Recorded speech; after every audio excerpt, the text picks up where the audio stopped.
Les ondes sismiques. Partie A, étude d'un séisme. Lors d'un séisme, la Terre est mise en mouvement par des ondes de différentes natures qui occasionnent des secousses plus ou moins violentes et destructrices en surface. On distingue les ondes P les plus rapides se propageant dans les solides et les liquides. Les ondes S moins rapides ne se propageant que dans les solides. L'enregistrement de ces ondes par des sismographes à la surface de la Terre permet de déterminer l'épicentre du séisme, lieu de naissance de la perturbation. Les schémas A et B modélisent la propagation des ondes sismiques dans une couche terrestre. A1, les ondes P, appelées aussi ondes de compression, sont des ondes longitudinales. Les ondes S, appelées aussi des ondes de cisaillement, sont des ondes transversales. 1. Définir une onde transversale. 2. Indiquer le schéma correspondant à chaque type d'onde.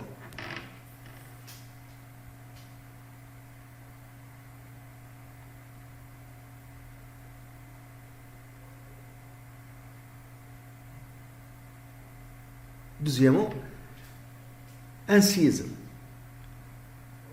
s'est produit à San Francisco, en Californie, en 1989. Le document ci-dessous présente le sismogramme obtenu lors de ce séisme à la station Eureka. Le sismogramme a été enregistré à Eureka, station sismique située au nord de la Californie. L'origine du repère T égale à 0 a été choisie à la date du début du séisme à San Francisco. Le sismogramme présente deux trains d'ondes repérés par A et B. 1. À quel type d'onde S ou P correspond chaque train? Je suis votre réponse à l'aide du texte d'introduction. 2. Sachant que le début du séisme a été détecté à Eureka à 8h15 20 secondes temps universel, déterminer l'heure à laquelle le séisme s'est déclenché à l'épicentre. Troisièmement, sachant que les ondes P se propagent à une sérénité moyenne de 10 km par seconde, calculer la distance séparant l'épicentre du séisme à la station Eureka. Quatrièmement, calculer la célérité moyenne des ondes S.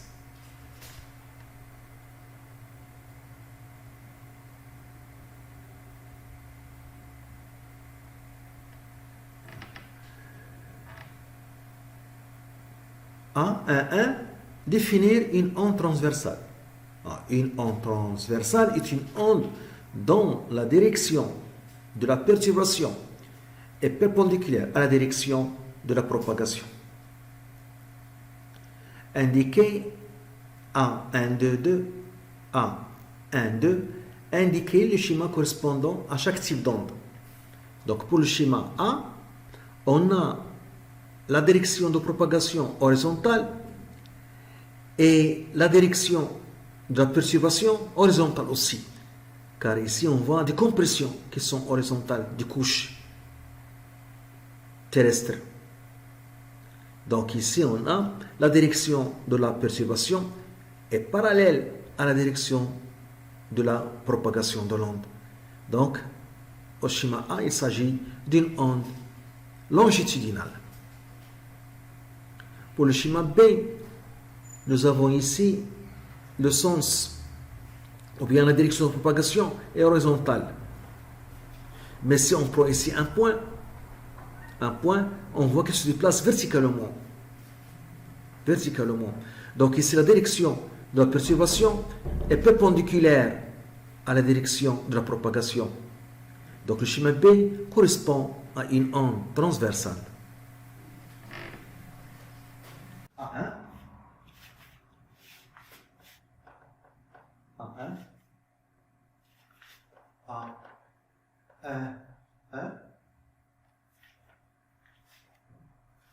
Une onde transversale. Voilà. Voilà. Est une onde dans la direction de la perturbation est perpendiculaire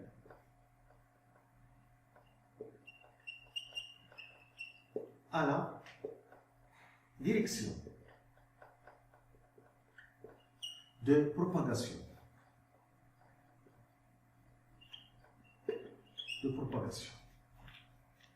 A, 1, 2. Le schéma A correspond,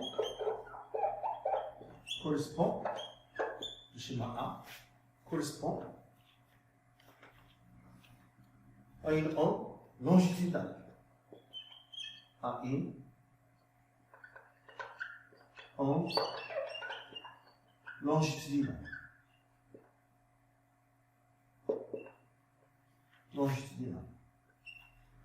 Voilà. Le schéma B correspond à une onde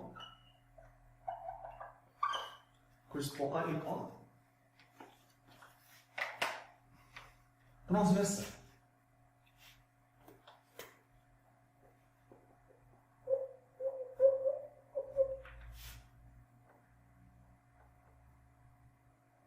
Transversale.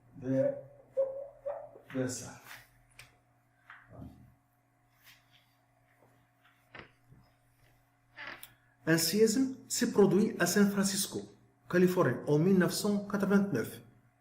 Le document ci-dessous présente le sismogramme obtenu lors de ce séisme à la station Eureka. Le sismogramme a été enregistré à Eureka, station sismique située au nord de la Californie. L'origine du repère temps, t égale à 0, a été choisie à la date du début du séisme, à San Francisco. Le sismogramme présente deux trains d'ondes repérés par A et B. À quel type d'onde S ou P correspond chaque train? Je suis votre réponse à l'aide du texte d'introduction. Donc on a dit dans le texte d'introduction que les ondes P sont plus rapides. Donc l'onde P arrive la première à la station Eureka. Donc le train d'onde A correspond à l'onde P. L'onde S moins rapide. Donc le train d'onde B correspond à l'onde S, qui arrive après l'onde P,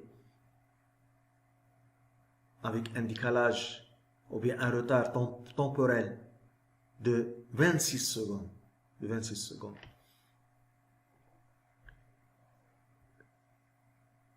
Sachant que le début du séisme a été détecté à Eureka à 8h15 20 secondes, déterminez l'heure à laquelle le séisme s'est déclenché à l'épicentre.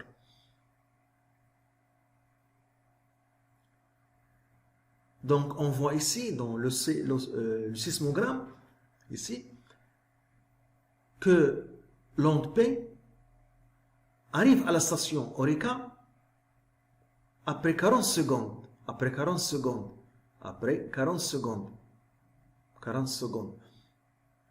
Sachant qu'on a dans les données que le séisme s'est produit à l'épicentre à l'instant t égale à 0. On a considéré l'instant initial t égale à 0, l'instant du début du séisme à l'épicentre. L'onde P a fait 40 secondes, voilà, pour arriver à la station Eureka. Et l'enregistrement à la station Eureka a été à 8h15 20 secondes. Donc, Le sixième s'est produit à l'épicentre à la date 8h15 minutes 20 secondes moins 40 secondes moins 40 secondes moins cette durée de 40 secondes. Voilà. Troisièmement, sachant que l'onde P se propage à une célérité moyenne de 10 km par seconde, calcule la distance séparant l'épicentre du sixième à la station Orica. Donc on a la vitesse et on a la durée qui correspond à cette distance entre l'épicentre et la station Orica. Cette durée qui est 40 secondes. Donc on peut calculer la distance. Calculer la célérité moyenne des ondes S, la vitesse moyenne des ondes S. Donc les ondes S et les ondes P ont parcouru la même distance. La même distance. Mais avec des durées différentes. L'onde P a mis 40 secondes, l'onde S a mis 66 secondes pour parcourir la distance entre l'épicentre à Californie jusqu'à la station Orica.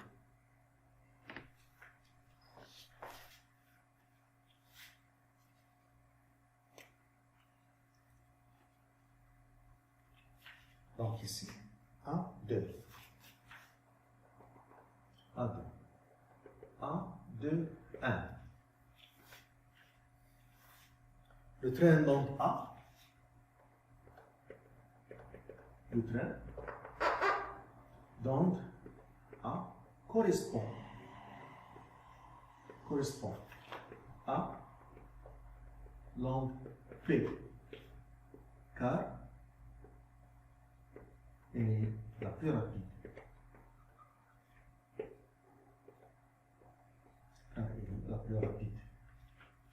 Et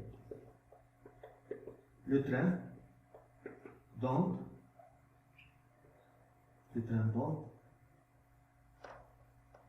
B correspond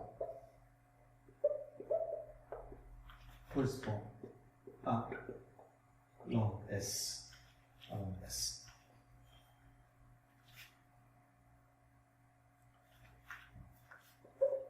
A, 2, 2. Le sixième s'est déclenché à l'épicentre. Le sixième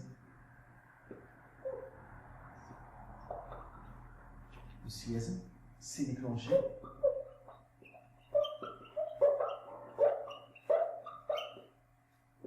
à l'épicentre à la date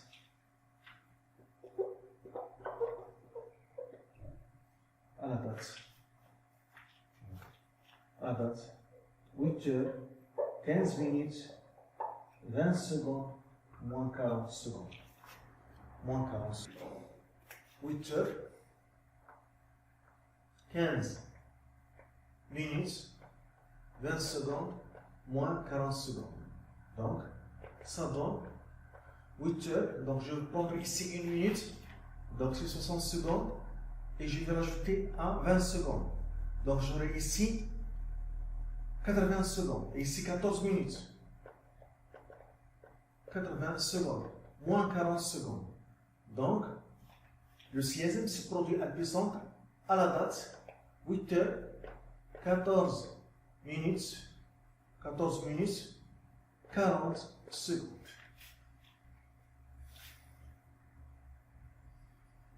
Troisièmement, la distance.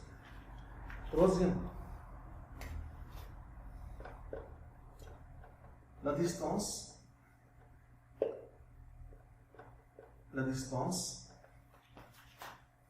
entre l'épicentre et la station Eureka. Et la station Eureka. On a la relation.